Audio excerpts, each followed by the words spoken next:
Welcome to the African History Network show right here on 910 a.m. the Superstation, the Future Radio. I'm your host, Brother Michael Imhotep. So we have a jam-packed show today.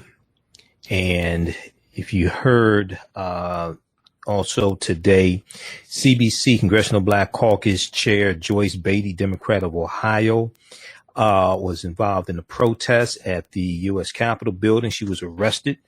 We're going to talk about this story. This deals with fighting for the push of the For the People Act. The For the People Act, Congressional Black Caucus Chair Representative Joyce Beatty, and I'm looking at the article here from. We'll look at the article here from Politico.com. All the news outlets are reporting this. I just saw an interview that she also did on MSNBC as well. But if we look at this piece here from Politico, Black Caucus Chair arrested during protests in Capitol Complex. And we know that the members of the Texas House of Representatives, Democrats from the Texas House of Representatives, we know they've been in Washington, D.C. the past few days, pushing to get the John Lewis Voting Rights Act passed, pushing to get the For the People Act passed, trying to get Joe Manchin on board and Kristen Sinema as well, and any other possible Democrats that are in the Senate that are on the fence. They're not meeting with any Republicans that I know of, because we know the Republicans are obstructionists, and they don't want to pass these voting rights bills because they are pushing for more voter suppression bills, basically, one way or another. So we see this piece here from Politico, Politico.com. I posted this on our Facebook fan page, The African History Network, The African History Network. Then also my YouTube channel, Michael Imhotep, IMHOTEP. Black Caucus Chair arrested during protests in Capitol Complex. Now, we know that Melanie Campbell was there, and Tamika Mallory. Melanie Campbell of Black Civic Participation. Melanie Campbell was on Roland Martin Unfiltered last Friday when I was a panelist on Roland Martin Unfiltered. They talked about the protests that were coming in the days of direct action and things like this. As we talked about on our show Wednesday, we see that there was a letter from 150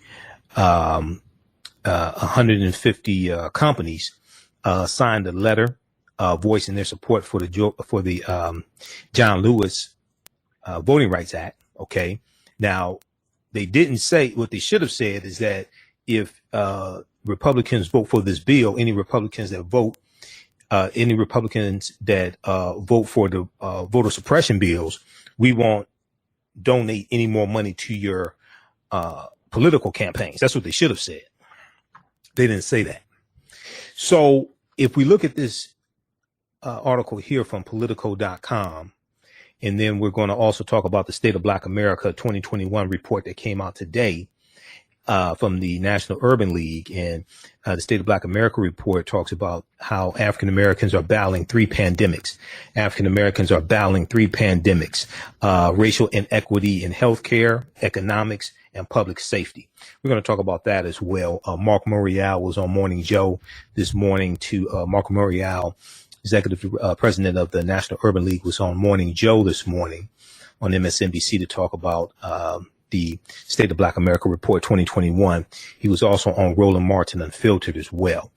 So probably on tomorrow's show, we'll share the interview from Roland Martin Unfiltered. We'll probably share that on tomorrow's show. And I'll be a panelist on Roland Martin Unfiltered on Friday. Once again, I'm usually a panelist each Friday on Roland Martin Unfiltered. But if we look at this piece here from Politico, let me see, which one is it? Black Caucus Chair arrested during protests in Capitol Complex. Black Caucus Chair arrested during protests in Capitol Complex. Now, Congressional Black Caucus Chair Representative Joyce Beatty was in, hold on, let's see here. Representative Joyce Beatty was among 9 protesters arrested Thursday afternoon who were calling on the Senate to pass voting rights legislation. Okay. They were chanting "in the filibuster and let the people vote." The group marched into Hart Senate office, H-A-R-T, Hart Senate office building, in what Representative Joyce Beatty said was an effort to send senators a message. Now, what's interesting is these African-American women get arrested. They didn't have guns, okay? And they were nonviolent. They weren't yelling "Hang Mike Pence." They weren't destroying property. They weren't stealing mail from Nancy Pelosi's office. Okay, they weren't threatening anybody, and they get arrested. You had white domestic terrorists that was sent to the U.S. Capitol building by the traitor-in-chief Donald Trump, and some of them had guns.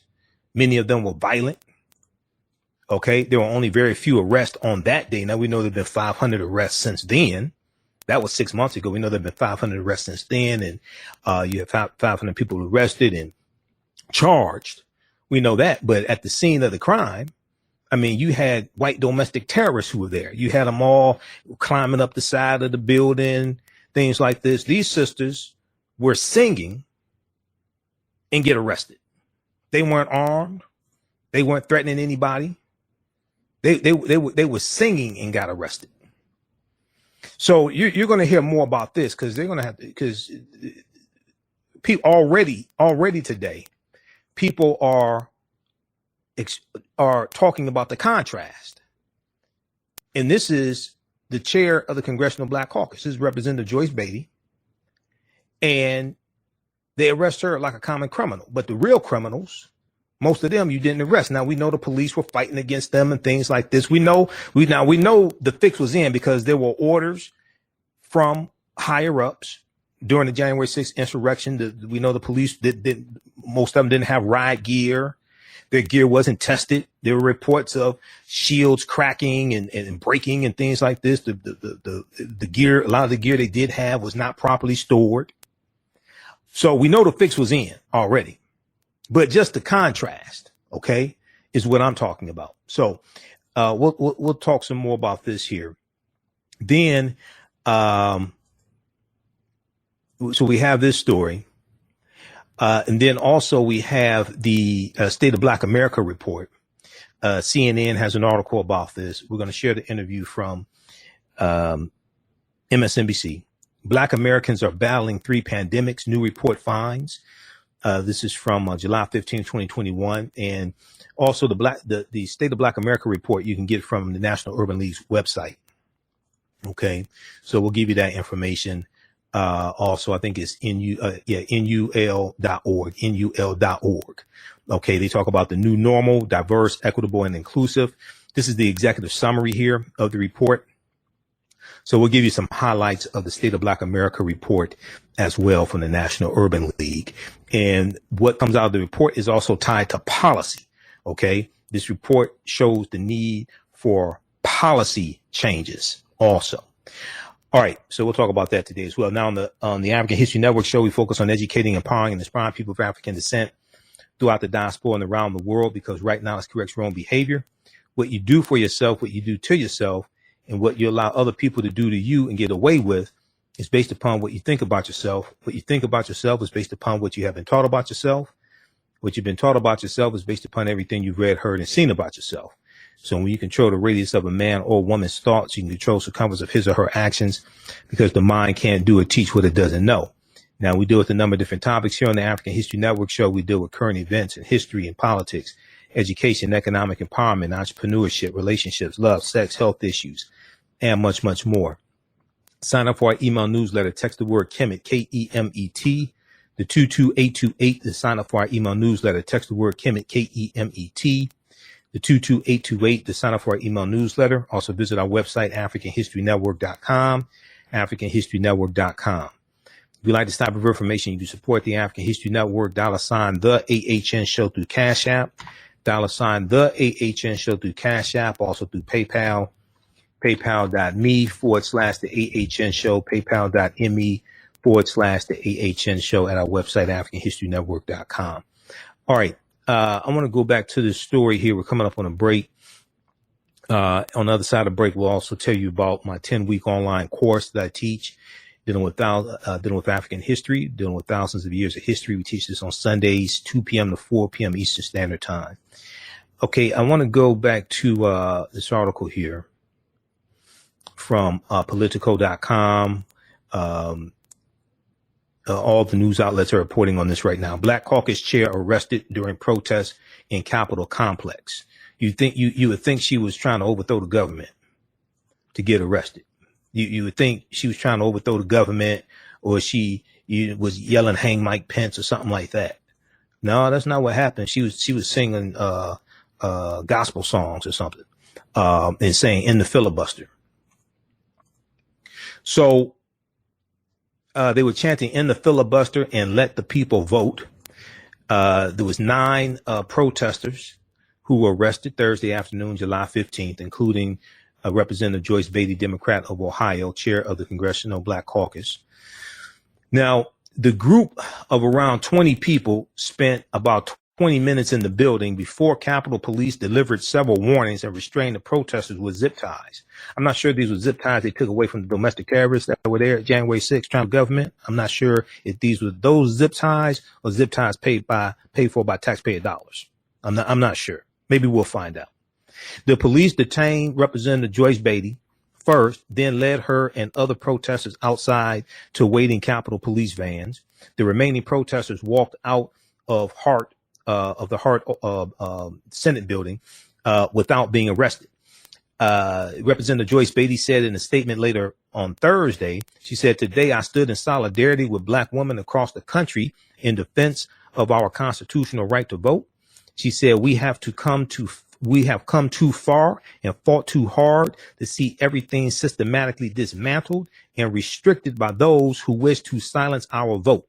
Now, I want to get a statement from Senator Joe Manchin of West Virginia about what he thinks about this as well. We're going to continue this on the other side of the break. You listen to the African History Network show right here on 910 AM, the Superstation, the Future Radio.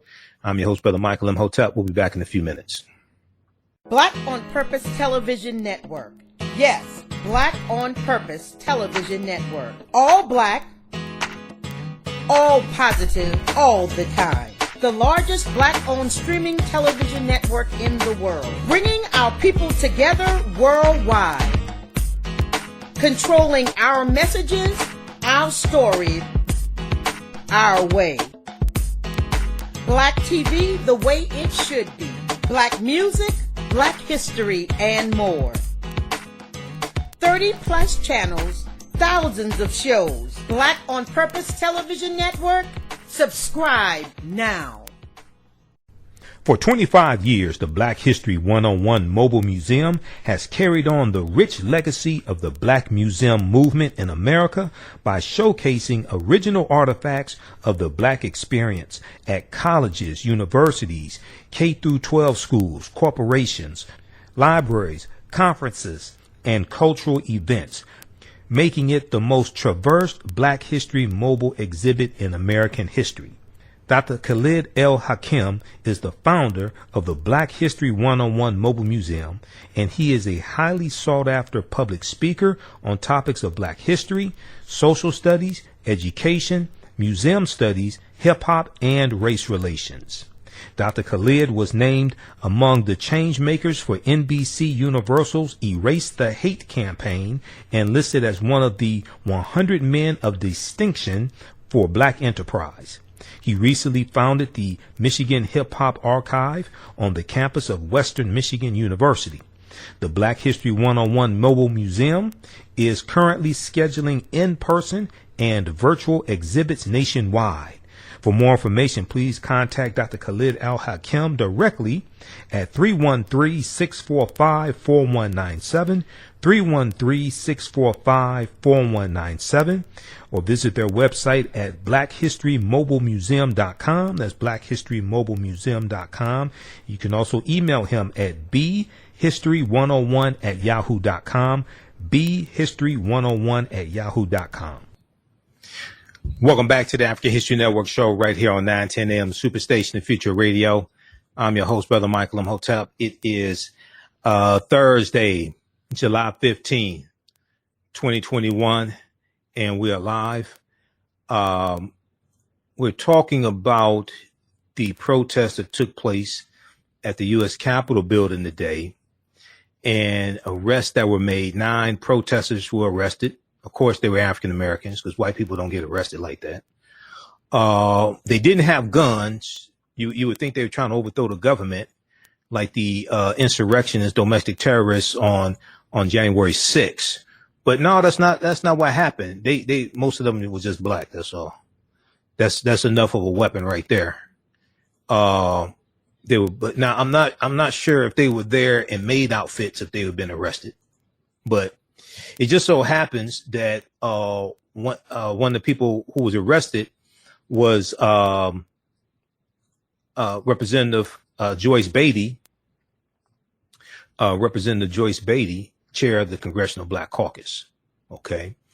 So we're looking at the piece here from Politico.com. She was interviewed tonight. I can't get the video of the interview, so we'll have that tomorrow. She'll probably be on Roland Martin Unfiltered tomorrow. Latasha Brown from Black Voters Matter was on Roland Martin Unfiltered today. I'll be back on Roland Martin Unfiltered on Friday. I'm usually a panelist each Friday. We talked about it last Friday. Melanie Campbell was there today. I think Melanie was arrested as well. She was right next to Representative Joyce Beatty, so I'm pretty sure she was arrested because all black people look alike. So I'm pretty sure she got arrested also. Now here's a picture of them. We're going to go also to Representative Joyce Beatty's Twitter page as well. Okay. Here's a picture of them today also. And they were peacefully protesting. Okay. They weren't trying to overthrow the government. They weren't pointing guns at people. They didn't build a gallows on the U.S. Capitol grounds with a hangman's noose. They ain't do nothing. They didn't do any of that. Okay. I just want people to understand. Okay. They didn't do any of that. So let's go back to this piece here from Politico. Then we're going to go to clip 1, Shakita. Let's look at this. All right. So the group of around 20 people spent 20 minutes in the building before the U.S. Capitol Police delivered several warnings and restraining protesters with zip ties. The police detained Representative Joyce Beatty first because she had to be the biggest threat. I think was she in her 60s or something. She had to be the biggest threat. Okay, so we're going to take her down first because she's here trying to overthrow the government. All right. Then they led her and other protesters outside waiting to Capitol Police vans. The remaining protesters walked out of Hart without being arrested. She said, "Today I stand in solidarity with black women across the country in defense of our constitutional right to vote. We have come too far and fought too hard to see everything systematically dismantled and restricted by those who wish to silence our voice." End quote. Now, the Capitol Police said the group was arrested for violating law that prohibits, quote unquote, crowd obstructing or incommoding.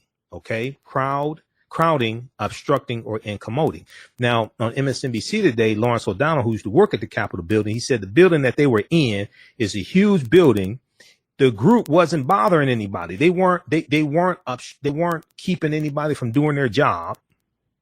They weren't trying to interrupt and stop a constitutionally mandated process like, say, certifying the electoral college votes, like on January 6th, like the insurrectionists were trying to do. They weren't doing anything like that. So what I'm trying to figure out here is how do these black women get arrested for crowding, obstructing, and incommoding, but white domestic terrorists who try to overthrow the government didn't get arrested? Now, they've gotten arrested later, 6 months, over the past 6 months. Yeah, about 500 have been arrested and charged. They're going through the process of prosecuting. That is true. But on the day of the insurrection, overwhelming majority of those domestic terrorists were not arrested. So I'm just trying to figure this out here. Now, the buildings that make up the Capitol complex are still closed to visitors, but members and staff can escort guests inside. The group had initially rallied near the Capitol at a church building as part of what participants billed as, quote, a day of action on voting rights, which African-American women leaders, allies, and advocates urged the Senate to pass two key pieces of legislation, a sprawling Democratic election reform bill, the For the People Act, and the John Lewis Voting Rights Act, okay, that Republicans don't want to vote because Republicans want to suppress the vote because they're trying to take back the House and the Senate in 2022.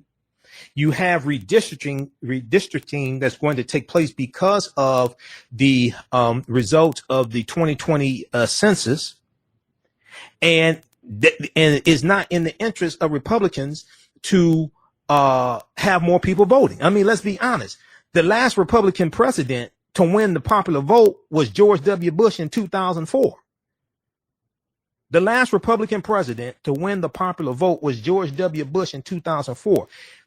Republicans have won two presidential elections in the last 25 years, I think it is, with losing the popular vote, winning in the Electoral College. In 2000, George W. Bush beat Al Gore because of what took place in Florida. And then in 2016, the trader-in-chief, Benedict Donald, won Michigan, Wisconsin, and Pennsylvania by 78,000 popular votes. So he won the Electoral College votes with those three states, including the 16 with Michigan. And he got 306 Electoral College votes after losing the popular vote. It's not in the interest of Republicans to have more people voting. It's not, no, they're trying to suppress the vote. This is why you have 389 voter restriction bills in 48 state legislatures pushed by Republicans. They're trying to shave off percentages of people in different populations to steal more elections. This is the game that they're running. This is the hustle they're running. It's not in their interest to have more people voting. It's not in their interest to protect the right to vote. They're trying to take back control of the House and the Senate, shut all this stuff down.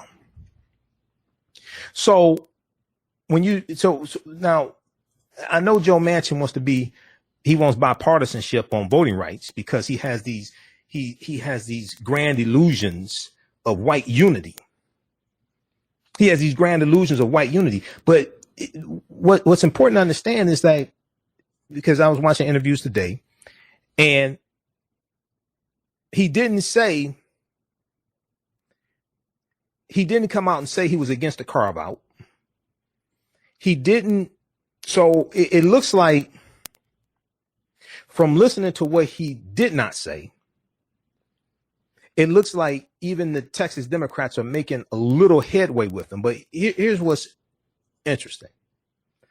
He wants bipartisanship on a voting rights bill,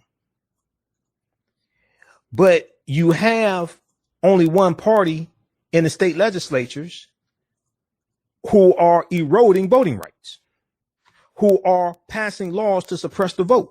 It's Republicans doing this. So let's look at this logically. If you have Republicans in the state legislature in Texas passing laws to make it harder to vote, if you have SB 202 that passed in the Georgia state legislature, and now it's Republicans that pushed that, Democrats didn't vote for that. When you go through and look at these bills, it's been about 18 state legislatures that have passed these voter restriction bills. There's only one party doing it. So if you only need one party to suppress the vote, why the hell you need bipartisanship to protect the vote? That's just ass backwards. That doesn't make any sense. If you only have one party suppressing the vote in the state legislatures, why the hell you need bipartisanship to protect the vote in the Senate. Because the For the People Act has already passed the House of Representatives. Democrats in the House did their job. They already passed the bill. So this is why the pressure has to continue. The same way there was mass protests in the summer of 2020 over the killing of George Floyd and Ahmaud Arbery and Breonna Taylor, that's the same thing that has to happen here. But on top of that, you're going to have the economic pressure on corporations, because what corporations should be saying is not, it's good that you signed onto a letter. We talked about this on yesterday's show. 150 corporations signed a bill in support of the John Lewis Voting Rights Act.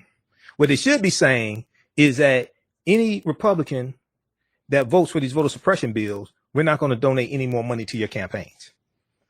That's what they should say, because corporations can shut this down overnight. They can shut this down overnight. So probably on Friday on Roland Martin Unfiltered, there's probably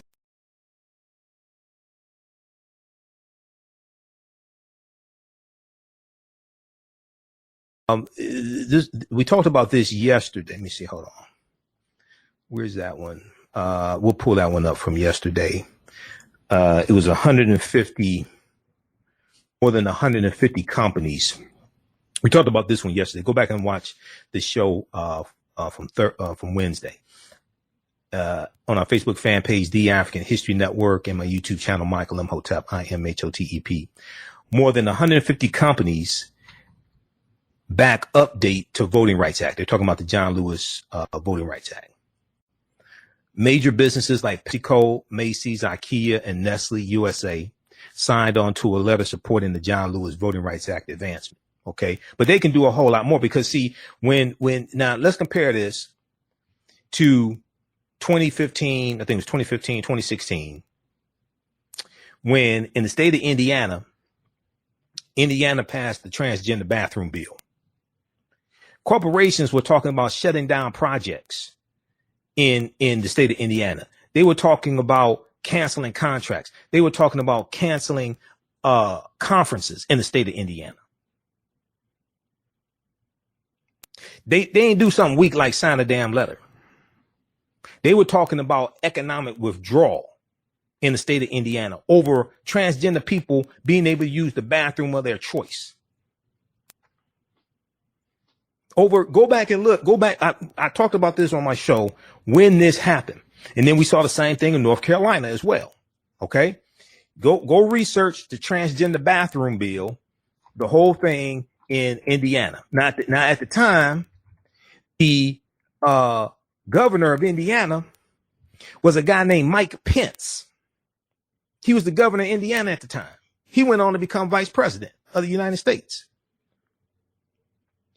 But if you go and look at what corporations were doing back then, they were taking more aggressive action over transgendered people being able to use the bathroom of their choice than protecting the right to vote. And these are corporations we spend tens of billions of dollars with each year. This is why there needs to be massive economic pressure on these corporations to do the right thing. Because otherwise they're not. I mean, otherwise they're just not. Let me see here. Okay. All right. So let's go back to this one here. 313-778-7600 is the call-in number. If you have a question or comment, 313-778-7600 is the call-in number if you have a question or comment. I want to go back to this article from Politico. So the larger Democratic bill has mostly stalled out in Congress after Senate Republicans filibustered the bill because Senate Republicans don't care about free and fair elections unless they win them. And their whole, they see that they're losing the battle of population. Okay. They're supporting these voter suppression bills. You have some Republicans in the Senate who support the big lie that Donald Trump is pushing, that the 2020 election was stolen from. It wasn't stolen. You just lost. It wasn't stolen. You lost. House Majority Leader Steny Hoyer, Democrat from Maryland, said Thursday in a letter to House Democrats that the House would continue its work on the John Lewis named voting rights legislation, a bill aimed at restoring a portion of landmark legislation struck down by the Supreme Court in the U.S. Supreme Court rule in 2013, Shelby County versus Holder, that weakened Section 5 of the Voting Rights Act.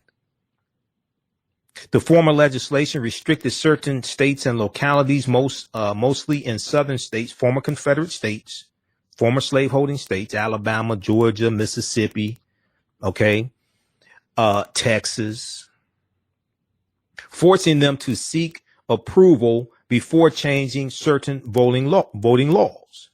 The legislation is a top Black Caucus priority, and the group has called on the House of Representatives to reintroduce the bill before the August recess, because they go on recess in August, and it's now recess in August. If it comes down to the wire, Nancy Pelosi can suspend the August recess and say they have to work.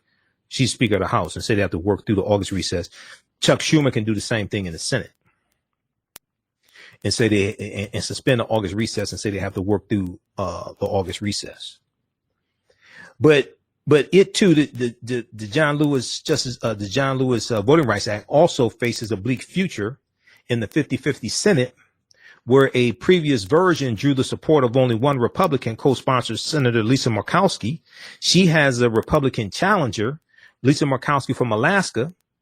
The GOP in Alaska is supporting the Republican challenger to Senator Lisa Murkowski because Lisa Murkowski voted to impeach Donald Trump during the second impeachment.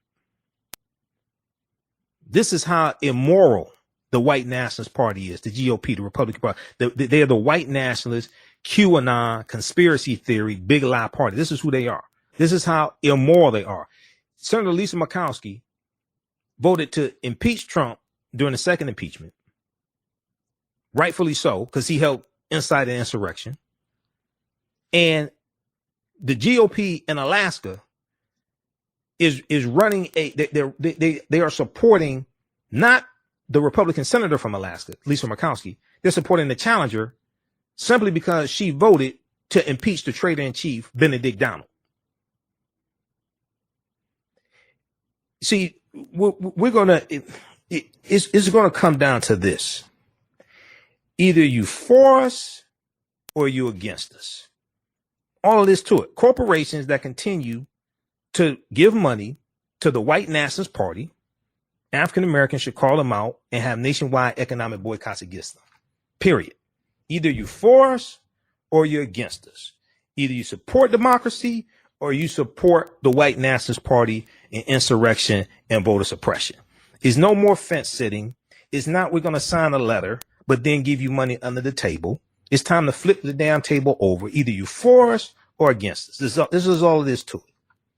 Arrests of members of Congress inside the Capitol complex are common, though Representative Pramila Jayapal, Democrat from Washington, the state of Washington, was arrested during a 2018 protest in the Hart Senate Office Building. This was the Hart, H-A-R-T, Hart Senate Office Building there at the U.S. Capitol, the U.S. Capitol building area. Representative Joyce Beatty herself is no stranger to protests. She and other officials were pepper sprayed during demonstrations over the death of George Floyd in the summer of 2020. That doesn't excuse what happened here today. She should not have been arrested. Okay.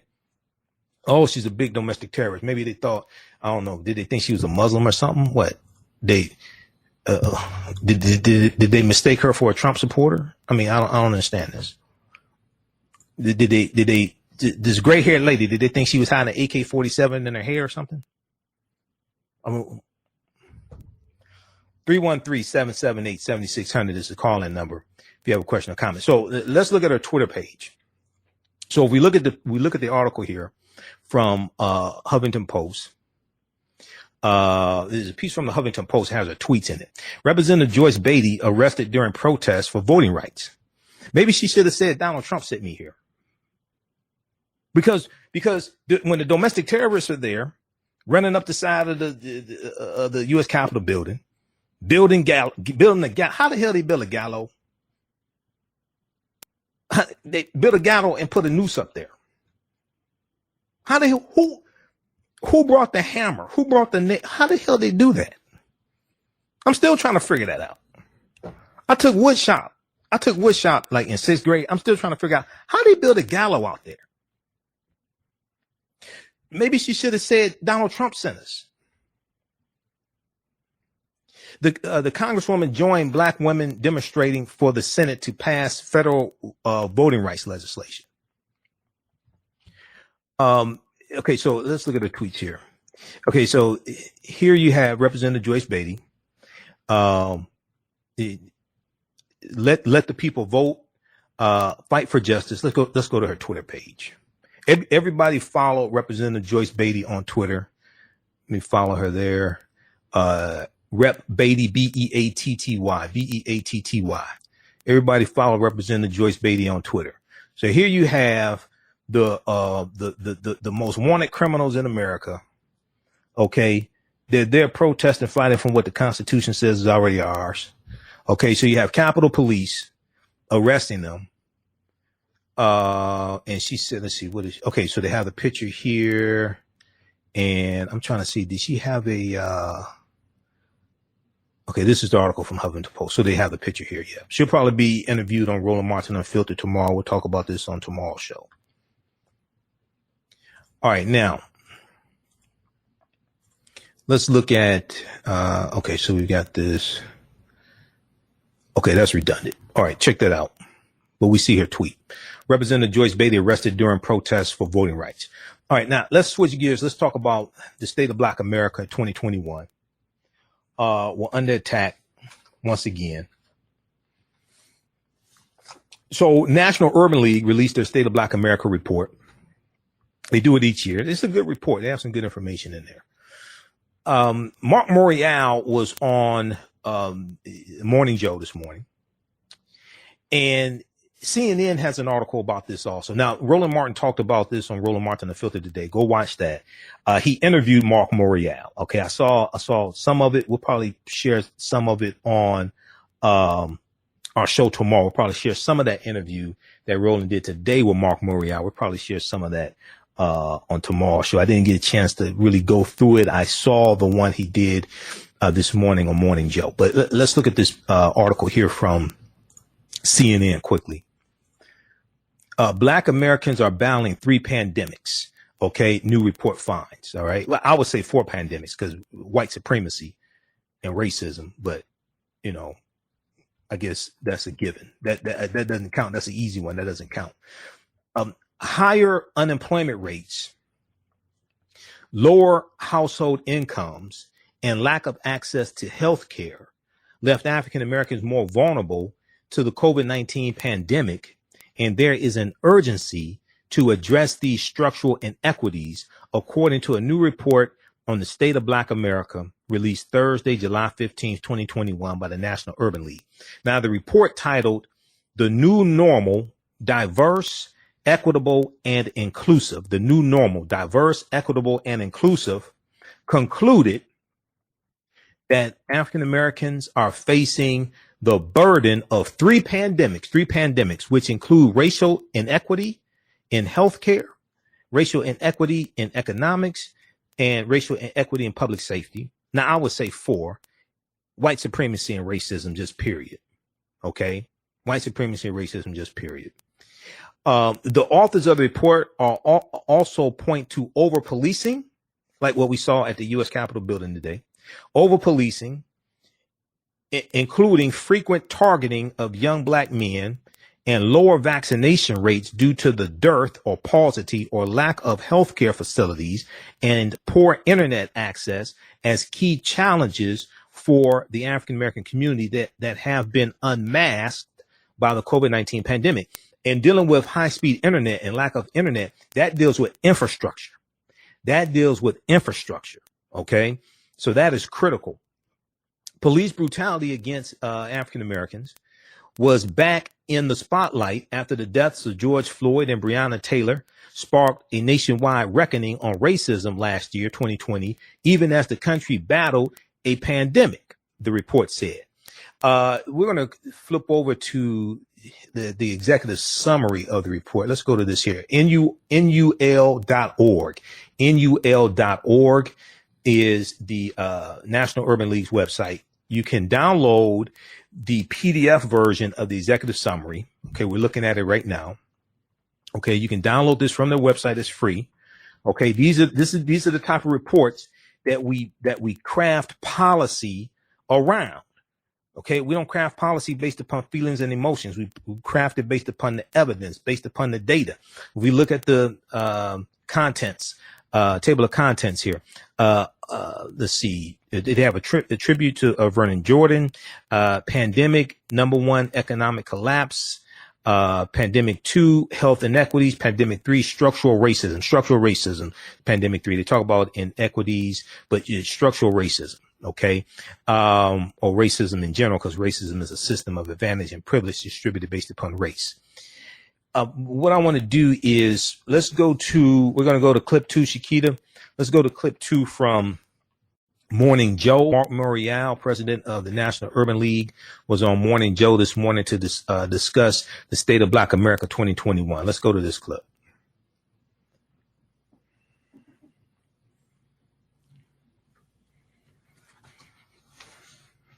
Clip one. Yeah, clip 1. We talked about some of the issues surrounding the pandemic and the immense challenges facing Americans, and that topic plays into this next segment as well. The National Urban League is out with its 2021 State of Black America report. The data shows higher rates of unemployment, lower household incomes, and the crushing burden of housing costs left Black Americans uniquely vulnerable to COVID-19's economic fallout. Joining us now, President and CEO of the National Urban League, Mark Morial. Also with us, host of MSNBC's Politics Nation and President of the National Action Network, Reverend Al Sharpton, and Professor of the Lyndon B. Johnson School of Public Affairs at the University of Texas, MSNBC contributor, Victoria DeFrancesco Soto. Mark, I want to start with the lead lines out of this report. Especially pertaining to COVID. The housing crisis really screams out to me, but let's start with actual COVID numbers and then how Black Americans are faring in this report. Thank you. Good morning, Mika, and good to be with you. We focus in this report not only on what the status of state of Black America is, but on what we need to build a more diverse, equitable, and inclusive America. So this report talks about the direction we need to take. But let's contextualize it this way. If you combine the Great Recession and resulting economic difficulties, Black America has taken a tremendous hit in the first 20 years of the 21st century when it comes to wealth, income, and especially now coming out of COVID, the disparities that were exposed when it comes to the health of Black Americans. So we come out of this 2020 with tremendous challenges. We know the challenges of voting, the challenges of policing, but the economic challenges are just a start. The challenges with respect to health are just a start. In this report, we try to focus on what we can do, what policies, what actions, what solutions are available. Mr. Mayor, it's Willie Geist. Great to have you on this morning. You were a two-term mayor of the great city of New Orleans. I'm curious for your view and how it fits into this report of this tension we're seeing right now on the real need and the desire for police reform, but also rising crime in our major cities just over the last year. How do you see that playing out, and what are some of the solutions you're looking at? You know, Willie, there has to be balance between police reform and justice on one hand and public safety. It would be a tragic mistake if facing the gun violence fight we've seen, that we went back to what took place in the 1980s and 90s. Over-policing, mass incarceration, stop and frisk. No, we need to deal with the underlying causes of gun violence, easy access to guns. We need to take this opportunity now that cities have money from the American Rescue Plan and put young people to work in communities. Let's raise up the largest youth job and young adult job initiative in American history.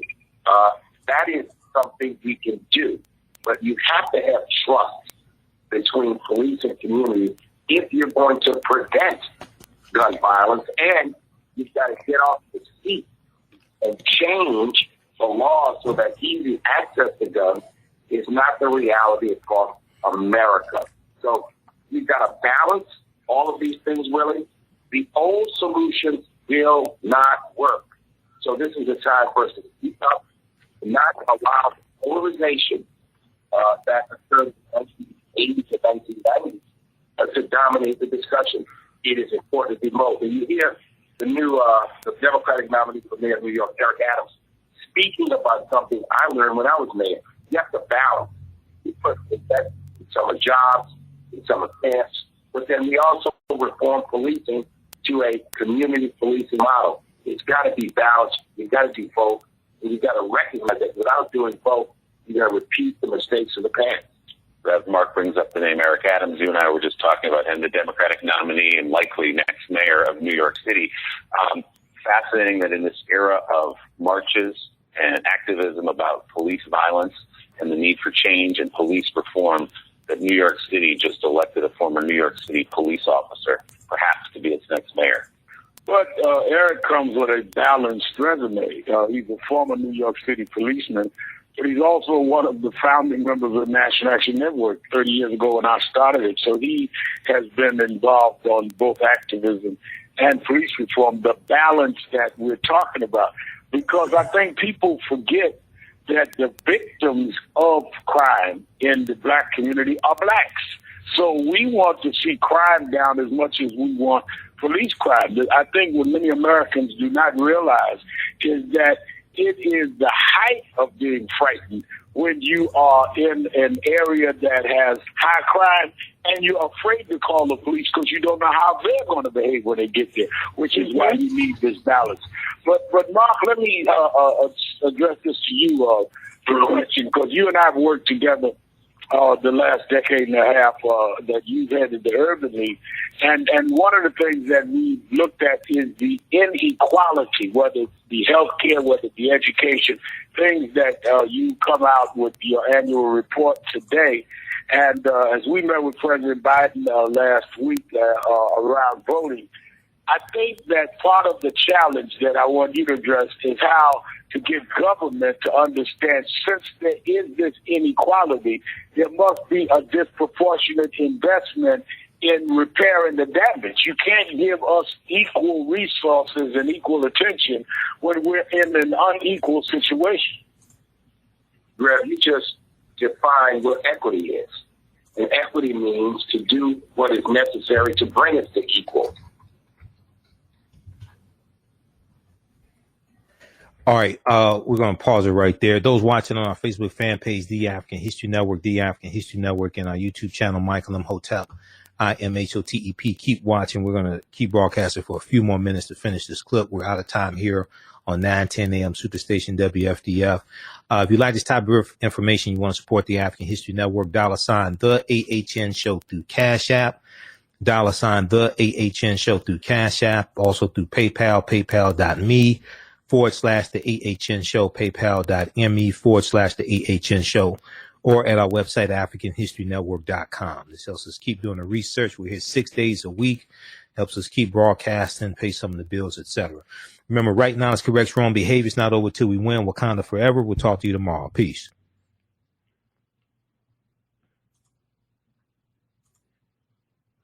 Stand by, everybody. Stand by. Let me cue this up here. And also be sure to register for the 10-week online course that I teach. We have a new class that started up on Sundays. It started up Sunday, July 4th, 2021. Ancient Kemet, the Moors, and the Ma'afa, understanding the transatlantic slave trade, what they didn't teach you in school. Okay. So next class is Sunday, July 18th, 2021, 2 p.m. to 4 p.m. Eastern Standard Time. Is 10 consecutive Sundays. We deal with thousands of years of history and what led up to the transatlantic slave trade taking place.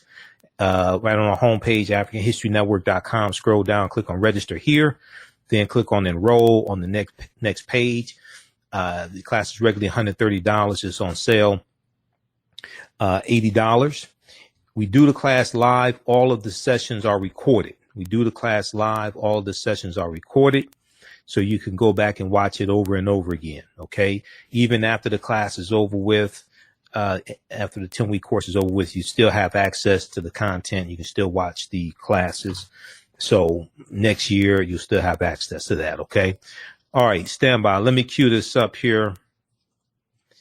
Let's cue this up here. Let's go back to this clip. You are in an area that has high crime, and you're afraid to call the police because you don't know how they're going to behave when they get there, which is why you need this balance. But Mark, let me address this to you, the question, because you and I have worked together the last decade and a half that you've headed the Urban League. And one of the things that we've looked at is the inequality, whether it be healthcare, whether it be education, things that you come out with your annual report today. And as we met with President Biden last week around voting, I think that part of the challenge that I want you to address is how to get government to understand, since there is this inequality, there must be a disproportionate investment in repairing the damage. You can't give us equal resources and equal attention when we're in an unequal situation. Rev, you just defined what equity is. And equity means to do what is necessary to bring us to equal.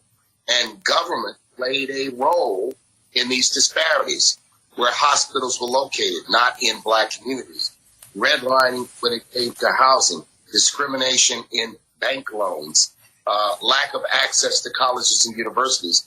Government policies were a contributing factor to the inequity or the inequality we face. So government has a role and a responsibility to do more, to do the extra, to undo these structural, if you will, inequities that we see. And I think you define it well, that they've got to do more. Now, President Biden's budget plan and his infrastructure plan, I believe, hold promise as an investment, the beginning of a reverse of what we've seen all too often, for the most part, with the exception of the American Recovery Plan over the last 20 years, which is a systematic continuation of the policies of disinvestment in African-American communities and Latino communities, in urban communities, big and small. And that's why we've got this wide wealth gap. We've got this wide Americans who once considered themselves even middle class, having a hard time paying their mortgage, paying their rent, and basically keeping their head above water. So this is an emergency situation for the nation. So I'm looking at that graph that was just up about lack of access, computer access. Victoria DeFrancesco Soto from the great University of Texas as a professor. I know this is profoundly of interest to you. And I know you have a question for Mark about just access overall to education as it pertains to black communities. I do. Thanks, Mika. And Mark, I really appreciated how you highlighted the fact that what we are seeing in our communities of color is layered on top of the Great Recession, which set our communities back so far, and it took us so long to recover. And then looking at the latest jobs numbers, right, we saw that the U.S. as a whole is at 5.96%. But when you look at black folk, we're looking at over 9% unemployment. So can you talk to me about what the plan is to regain employment, not just in the short term, trying to get back some of those jobs, which we know are low quality jobs, but how do we set our communities of color on track for medium to long term gain? So we're not just surviving, but we're thriving. What are the tools that we need and that we need to press our government officials to move forward? So thank you for the question. There's a part of this where I embrace what is fairly conventional thinking. That is that we need to invest more in education and training targeted at communities of color, for better paying jobs in technology, jobs in construction, jobs in careers that have increasing, if you will, levels of income and levels of wages. But in addition to that, corporate America and employers have to look themselves in the mirror and say, we have engaged in systemic discrimination for the most part. You look at the mid-level and higher up jobs in many, many industries. They're not diverse at all. So we've got work to do. So I want to see a real commitment from those who hire to do a more aggressive and assertive job in recruiting and hiring African Americans and other people of color.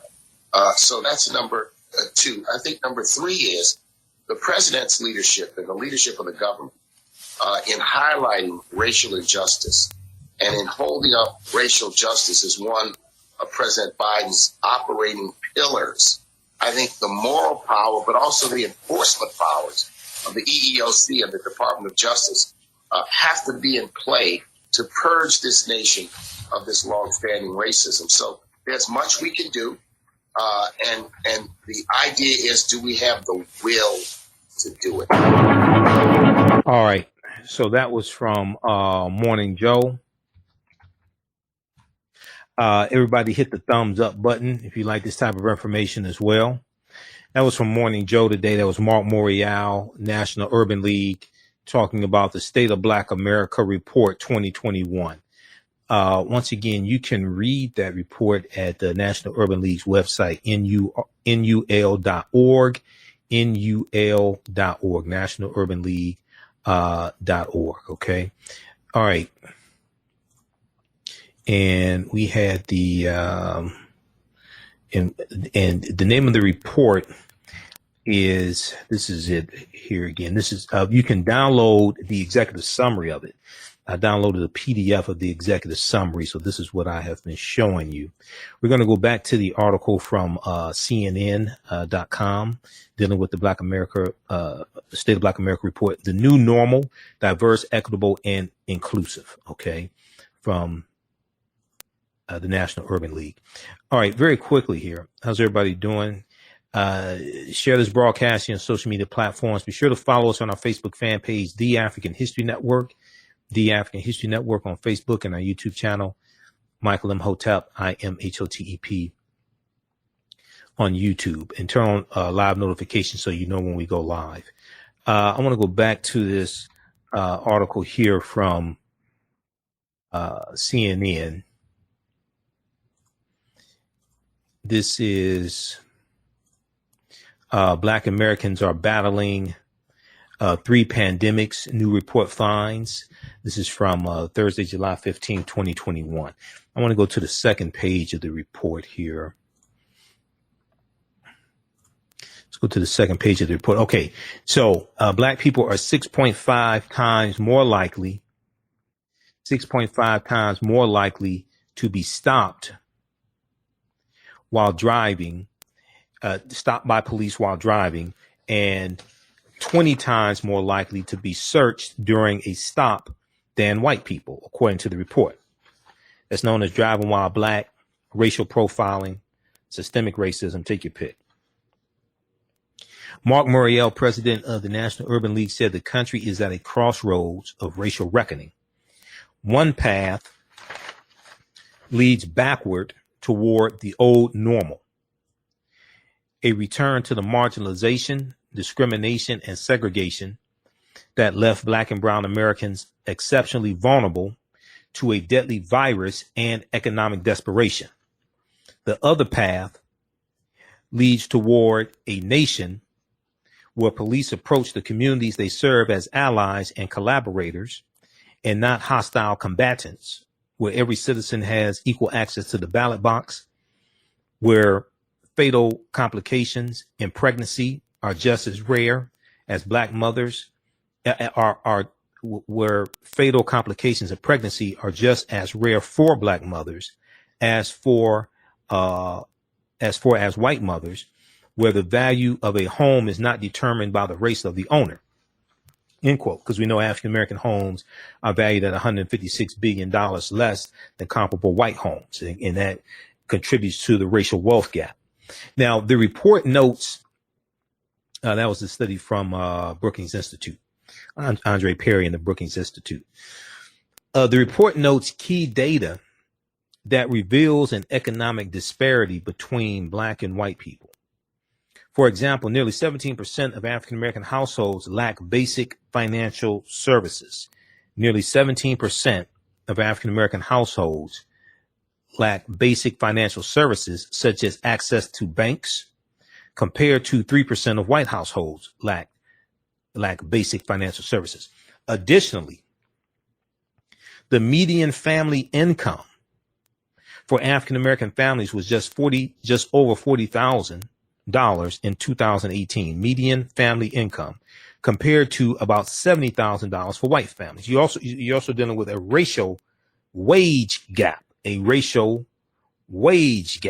especially among African American women. We've talked about this before in Black Women's Equal Pay Day, which usually falls sometime in August, and it takes the average African American woman, 20 months to make the same amount of money that the average white male makes in 12 months. African American men make about 79 cents, 80 cents on the dollar that the average white male makes. Okay, let's continue. So one solution the report discusses is free and low cost banking services that allow African American households to build wealth, Additionally, the report's authors reviewed vaccination rates among African American, white, and Hispanic people as of May. According to the study, African Americans make up 27% of the total population that have received at least one dose, compared to Hispanic people who make up 29%. And white people who make up 40%. African Americans were more likely than whites to live more than 10 miles from a vaccine facility, the report says. Okay. Then the report also discussed the racial disparities in hypertension, noting that addressing this will require more attention to the social needs of African Americans, such as financial hardships, limited access to health care, housing, utility, and transportation needs and stress. Okay, so read the rest of this article here from CNN. Read the report from the National Urban League, then with the State of Black America report. Black Americans are battling 3 pandemics. New report finds. This is from CNN.com, Thursday, July 15th, 2021. Racial inequity in healthcare, in economics, and public safety. Also, I've talked about this a number of times. Read this piece here from Black Enterprise. This deals with the racial wage gap for African American women. Black women lose out over $1 million in their careers thanks to the wage gap. This is real money. This negatively impacts the African American community and hurts accumulation of wealth as well as generational wealth. Black women lose out over $1 million in their careers thanks to the wage gap. This is from October 17th, 2019 for Black Enterprise, blackenterprise.com.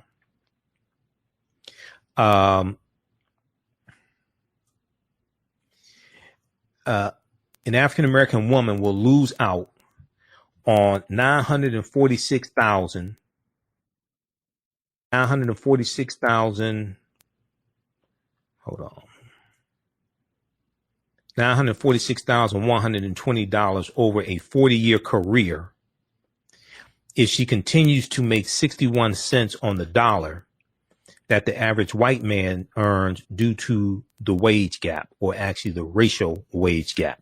This was analysis by the National Women's Law Center. Okay. The average African American woman loses out on about $946,000 in lost earnings over a 40-year career, almost $1 million. Now, there are 5 states where they lose out even more than that. Quote, assuming she and her white non-Hispanic male counterpart begin work at age 20. A black woman would have to work until age 86. Okay. A black woman have to work to age 86 to make the same amount of money that the average white male makes by age I think it's by age 66, by age 60. Okay. The average African American woman would have to work until age 86 to make the same amount of money that the average white male makes by age 60. The National Women's Law Center found that black women face an even larger pay disparity in certain states. In the state of Louisiana, black women are paid 47 cents for every dollar their white non-Hispanic male counterparts make, which is the worst state for black women's wage equality. So this negatively impacts African American families, not just African American women, but also African American families in our community. Quote, there's a significant racial wealth gap in America, and black women's wage gap certainly plays a role in it. Okay, this is what I'm talking about. There's a significant racial wealth gap in America, and black women's wage gap certainly plays a role in it, said Emily Martin, Vice President for Education and Workplace Justice. Quote, for many black women, the cost of the lifetime wage gap comes close to $1 million. And in some states, it's more. It's time for the U.S. Senate to follow the lead of the House of Representatives and pass the Paycheck Fairness Act. The Paycheck Fairness Act. Women and their families literally can't wait any longer. Now, where did that go? Okay. Now, advanced education among African American women has not been shown to lower the wage gap. Advanced education among African American women has not been shown to lower the wage gap. In fact, the largest gap is for the most educated African American women.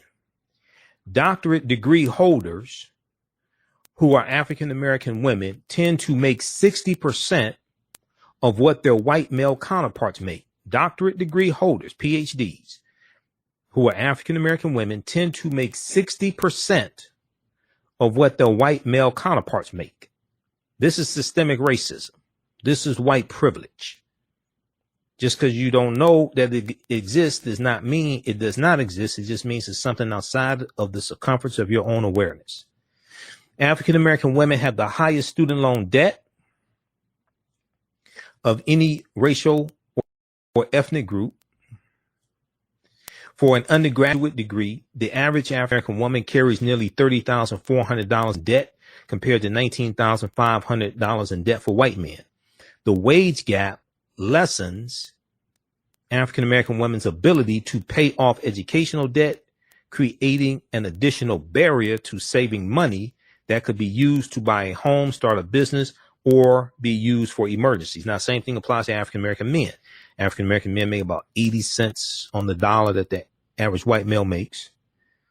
Okay. We carry student loan debt as well, but we have that racial wage gap also, which makes it harder to accumulate wealth, pay off educational debt, save for a home, start a business, etc. Okay. So read this article here from blackenterprise.com. Black women lose out over $1 million in their careers thanks to the wage gap.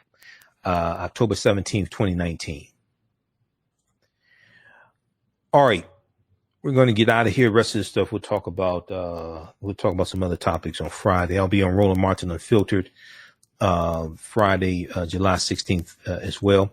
If you like this type of information, you can support the African History Network, $, the AHN Show through Cash App, $, the AHN Show through Cash App, also through PayPal, paypal.me/the AHN Show, paypal.me/the AHN Show, or at our website, AfricanHistoryNetwork.com. So this is our official Cash App account. You see real account. These other two are fake African History Network accounts. Mine is $ the AHN show, SHOW. That's our actual Cash App tag. And then it says Michael, and it shows my picture. These other ones are fake African History Network accounts that somebody set up. They've been stealing money from us. If you donated to the fake accounts, let Cash App know, ask them to refund your money. Okay, and be sure to register for the 10-week online course that I teach, Ancient Kemet, the Moors, and the Ma'afa, Understanding the Transatlantic Slave Trade, what they didn't teach you in school. Okay, we deal with thousands of years of history and what led up to the transatlantic slave trade taking place. This class just started up. It's a 10-week online course. It meets on Sundays, 2 p.m. to 4 p.m. Eastern Standard Time. Okay, so when you support us through Cash App and PayPal, when you register for the online courses, when you pay for the online courses, okay, this helps support us, helps us keep broadcasting, keep doing the research, etc. I also have to pay for these platforms that the class is on as well. So it's not free for me to do the class at all. The class is regularly $130. It's on sale $80. We do the class live. All the sessions are recorded. When you go to our website, click on register here. Okay, it takes you to the next page. Click on enroll. As soon as you enroll, you can start watching the course content. You can watch last Sunday's class. And we do the classes live. All the sessions are recorded.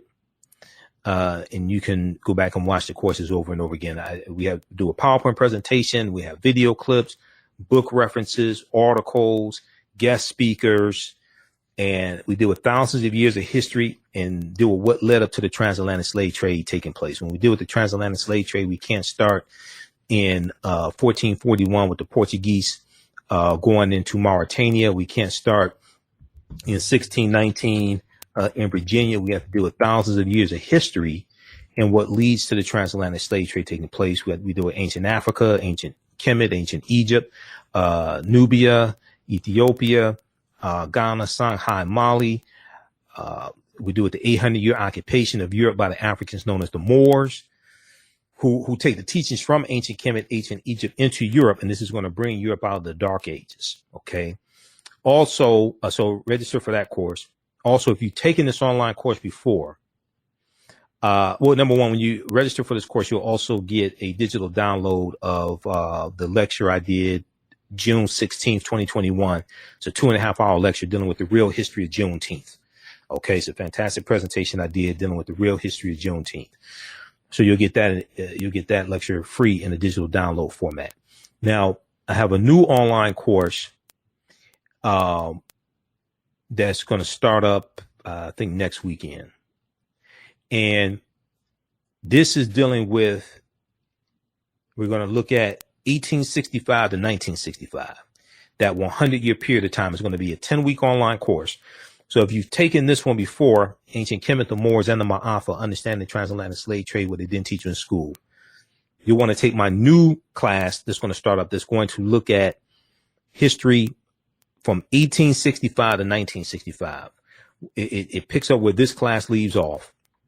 We look at through the Civil War, Juneteenth, June 19th, 1865, ratification of the 13th Amendment, December 1865. We go through Reconstruction, 1865 to 1877, the Jim Crow era, Plessy versus Ferguson, 1896, Texas State Constitution, 1876, Mississippi State Constitution, 1890, Williams versus Mississippi, U.S. Supreme Court case, 1898, which upholds literacy tests and poll taxes, Louisiana State Constitution, 1898, Plessy versus Ferguson, 1896, Grandfather Clause, 1898, takes us into the next century, the 20th century, World War I, World War II, Great Migration, 1915 to 1970. We're going to look at all the way up through 1970, because we're going to look through the Civil Rights Movement, 1955 to through 1970, Black Power Movement, 1966 through 1970. And we're going to go through each class. We'll go through and analyze a 10-year period of time so we can really focus. Okay. We've dealt with thousands of years of history that brought us through the transatlantic slave trade. Now we need to look at history in this crucial period of time from 1865 to 1965. We're really going to go through 1970 because we'll go through the assassination of Dr. King, April 4th, 1968. We'll go through the assassination of Malcolm X, February 21st, 1965. We'll go through the March Against Fear and the Kwame Ture unleashing the Black Power slogan, June 26, 1966 in Mississippi. The formation of the Black Panther Party for Self-Defense, October 1966. We'll go through all that. Okay. So this is going to be a fantastic course. It will deal with history from 1865 to 1965. It's going to be a 10-week online course, same format that I do the previous one, Ancient Kemet, the Moors, and the Ma'afa. We'll do the class live. All the sessions will be recorded. We'll have guest speakers, everything. It's going to be a really, really fun class. Okay, Robert said he needs to know when that one's starting. That is going to start. Let me pull up the calendar. I can let you know because you'll be able to register for it this weekend. Okay. I'm teaching 2 classes, 1 class Saturday, 1 class Sunday. I'm working on putting this class on the Learn World platform, so you'll be able to register for it. That's going to be on a Saturday. I think it's going to be on a Saturday, either Saturday or Sunday. I have to figure it out. The 17th, 24th. It's either going to be a Saturday or Sunday, maybe a Sunday, but I'll let you know. That because that is going to be this week is the this Saturday 17th, 18th. That's Sunday. One of those. That's coming up in the next week. That's going to start up next weekend, either Saturday or Sunday. I have to figure it out because I do my Saturday is the only day I don't do radio. I'm on the radio 6 days a week. And I appreciate you register for the course. All this is because some people don't know. I don't get paid to do radio. I do this for free. I don't get paid to do radio. So when you donate through Cash App, all that stuff that helps support and support the research, everything. Okay. Help pay the bills. I got to pay for all these platforms, Restream, Learn World, Crowdcast, all this stuff, Skype, all this. I got to pay for all this stuff, but I don't get paid to do radio. So Saturday is the only day I'm not on the air.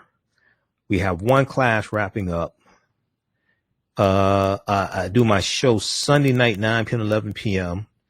I teach the class 2 p.m. to 4 p.m. already on Sunday. So we'll probably start this on Saturday. Yeah, that's what we're going to do. We're going to start this on Saturday because I can't do another class on Sunday because I have to do my 2-hour radio show on Sunday, and that takes preparation also. So yeah, this class is going to be on Saturday. This class will be either 2 to 4 or 3 to 5 on Saturday. That's what it's going to be. It's going to be, so this new class is going to start up, Saturday, July 24th. It's going to start up Saturday, July 24th. We'll have this available for you to start registering for it, in the next day or so. So look out for that. Okay. We have to get out of here. Okay. Sharon likes the new class. Robert, it's something I've been wanting to do for a while. I had to get to that point. Really formulated. I know everything I want to teach in the class. But it's been something that I've been thinking about the next step after this one here, because, and see, the reason why this is so important, everything that takes place today is dealing with law and history. And we have to understand law and history and put all this in a historical context, all these fights, all these political fights, the voter suppression laws, fights for reparations, Juneteenth becoming a federal holiday. Everything deals with history and law. They all intersect. So we need to understand that period of time from 1865 to 1965 to understand how we got here. Speaking of here, I have to get out of here. Right now, it's correct. Wrong behavior is not over till we win. Wakanda forever. We'll talk to you tomorrow. Peace.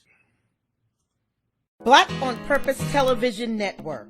Yes, Black on Purpose Television Network. All black, all positive, all the time. The largest black-owned streaming television network in the world. Bringing our people together worldwide. Controlling our messages, our story, our way. Black TV the way it should be. Black music, Black history, and more. 30 plus channels, thousands of shows. Black on Purpose Television Network. Subscribe now. Hi, I'm Joel Wilson, President and CEO of JCW Computer Consulting LLC, a technology implementation firm with over 20 years of satisfying customers. We offer a full spectrum of industry top-tier branded services. We are an authorized partner or reseller for Lenovo, Zoom, T-Mobile, Microsoft 365 and Surface tablets, Google Workspace, Acer, Asus, Samsung, PCmatic security software, and many more. Our online store features laptops, Chromebooks, computers, printers, accessories, and software. Businesses, take advantage of our free 1-hour Zoom tech consultation and know we offer top nationwide high-speed internet service providers, voice over IP, and cellular phone services. Home users, don't miss our current in-stock Chromebook inventory. Please visit us at jcwcc.com or call 215-879-6701.